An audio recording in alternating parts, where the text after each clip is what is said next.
চট্টগ্রাম বিমানবন্দর উত্তুন কুয়েত প্রবাসীরে লই মিরেশ্বরে যাবের ফতত ডাহা চট্টগ্রাম মহাসড়কের সীতাকুণ্ড এলাকাত মাইক্রোবাস উল্টি গ্যাস সিলিন্ডার বিস্ফোরণের ঘটনা ঘটটি। এই ঘটনায় প্রায় ৬০ জন আহত হবের খবর পাওয়া গিয়ে মার্চের ২৮ তারিখ শনিবার ১১ তারিখকে সীতাকুণ্ড মডার্ন হাসপাতালের সামনে ঢাকা চট্টগ্রাম মহাসড়কত এই ঘটনাকাণ্ড ঘটে।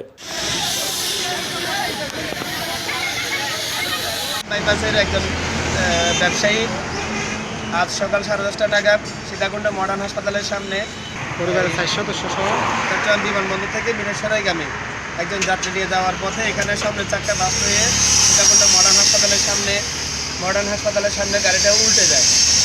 উল্টে যাওয়ার সাথে যে পার্শ্ববর্তী একটা ওয়ার্কশপ আছে, ওয়ার্কশপে এটার সাথে ধাক্কা খেয়ে গাড়িটা উল্টে গিয়ে গুরুতর আহত হয়।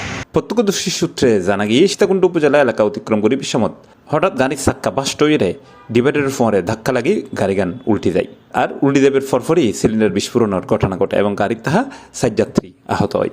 গাড়ির মধ্যে থাকা প্রায় ৪ থেকে ৫ জন যাত্রী নিয়ে উল্টে যায়, ভিতরে আটকা পড়ার সাথে সাথে আমরা সামনে পিছনে গ্লাসগুলো ভেঙে গাড়ির থেকে যাত্রীগুলোকে উদ্ধার করি এবং গাড়ির ভিতরে থাকা গ্যাসের টাঙ্গির কানেকশন লিক হয়ে যায়। লিক হতে গাড়ির ভিতরে গ্যাস বিস্ফোরণ হয়।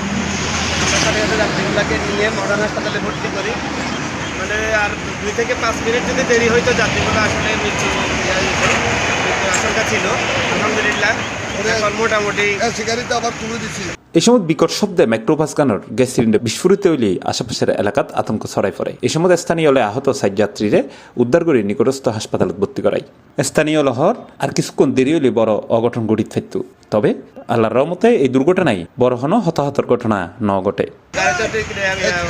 পরবর্তীতে গাড়ি আরেকটা আইনে ওনাদের যাত্রীগুলোকে অন্য গাড়িতে স্থানান্তর করি এবং ওই গাড়িটাকে সীতাকুণ্ড মডার্ন থানা পুলিশ এসে গাড়িটা নিয়ে যায়।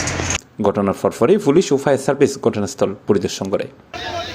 C plus TV, Chittagong.